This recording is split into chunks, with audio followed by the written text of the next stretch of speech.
Hello, this is Miss Wilson. This video is for Tuesday, May 5th. I'm trying something different. I am putting up the pages of the book because I'm going to do a little bit of reading after I introduce the lesson. So today we're reading the chapter Las Uvas in Esperanza Rising. Las Uvas means grapes in Spanish. Just as a refresher, yesterday the chapter that you read, she was only 6 years old. It was in 1924. So thinking about this chapter, which is going to take place 6 years later, now she's 12 years old. So thinking about how you maybe were different from ages 6 to 12, in this chapter, hopefully we'll see Esperanza having some similar changes as you may have had. Maybe your interests changed, or what you, how you talk, or how you dress, or your maturity level. So we're going to see in this chapter how Esperanza has grown up a little bit. And as we do that, we're going to be able to make inferences about Esperanza's character and find some details to support these inferences. So good readers can come up with new ideas about characters and locate details to support their thinking. Inferences combine clues from the text with prior knowledge that you already have. So an inference is a new idea that you come up with. It's not the author's words. So an inference is like a claim. You can't just use the evidence as your claim.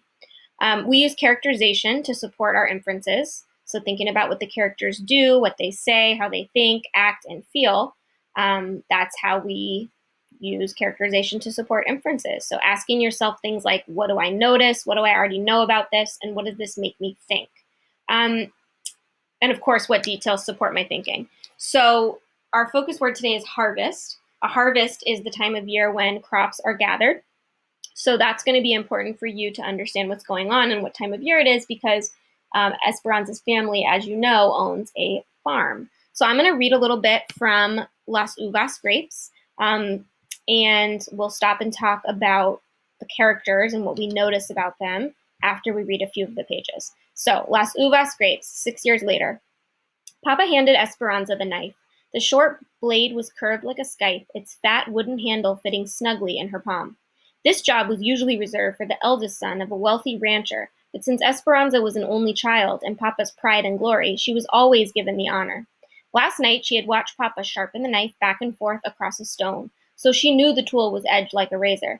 Cuídate los dedos, said Papa. Watch your fingers.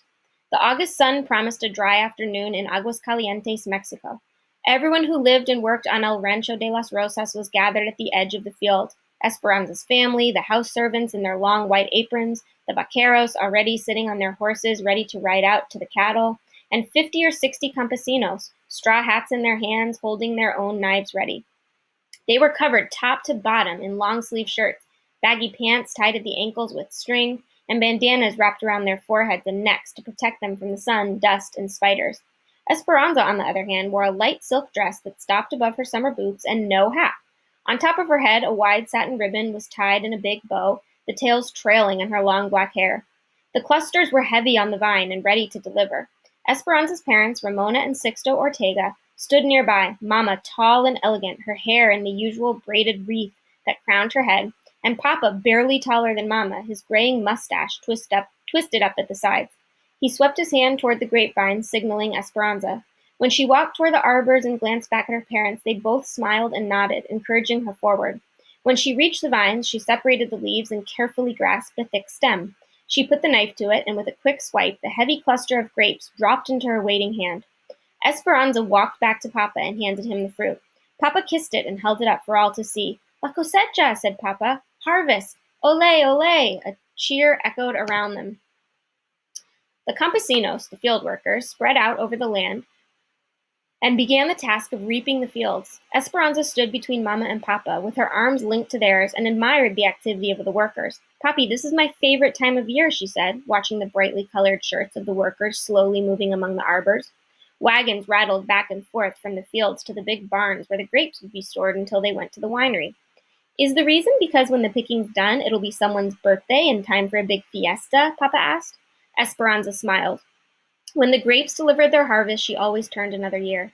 This year, she'd be 13. The picking would take 3 weeks, and then, like every other year, Mama and Papa would host a fiesta for the harvest and for her birthday. Marisol Rodriguez, her best friend, would come with her family to celebrate. Her father was a fruit rancher, and they lived on the neighboring property. Even though their houses were acres apart, They met every Saturday beneath the holm oak on a rise between the two ranches. Her other friends, Chita and Bertina, would be at the party too, but they lived farther away, and Esperanza didn't see them as often. Their classes at St. Francis didn't start again until after the harvest, and she couldn't wait to see them. When they were all together, they talked about one thing, their quinceañeras, the presentation parties they would have when they turned 15. They still had 2 more years to wait, but so much to discuss. The beautiful white gowns they would wear, the big celebrations where they would be presented, the sons of the richest families who would dance with them. After their quinceañeras, they would be old enough to be courted, marry, and become las patronas, the heads of their households, rising to the positions of their mothers before them. Esperanza preferred to think, though, that she and her someday husband would live with Mama and Papa forever, because she couldn't imagine living anywhere other than El Rancho de las Rosas, or with any fewer servants, or without being surrounded by the people who adored her.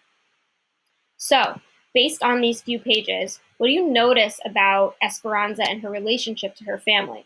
I notice that they have servants, that she's getting a job that usually a wealthy rancher's son gets, that they have a lot of workers, that they're dressed really nicely and elegantly, and that she can't imagine life without servants or people who adore her. This makes me think that Esperanza is really wealthy, obviously, and I think that she also has sort of a privileged mindset that she thinks that she's kind of better than everyone, that she's a little bit spoiled. When I think about what details that support that, especially at the end, where it says she couldn't imagine life without any fewer servants or without being surrounded by the people who adored her. She's talking about having a big party for herself. She's talking about how many field workers are the ones doing the task. They're admiring the activities of the workers. So clearly, she's got a lot in her life that is very privileged. So that's what that made me think. All right, I got to get my pen to stop here. Great.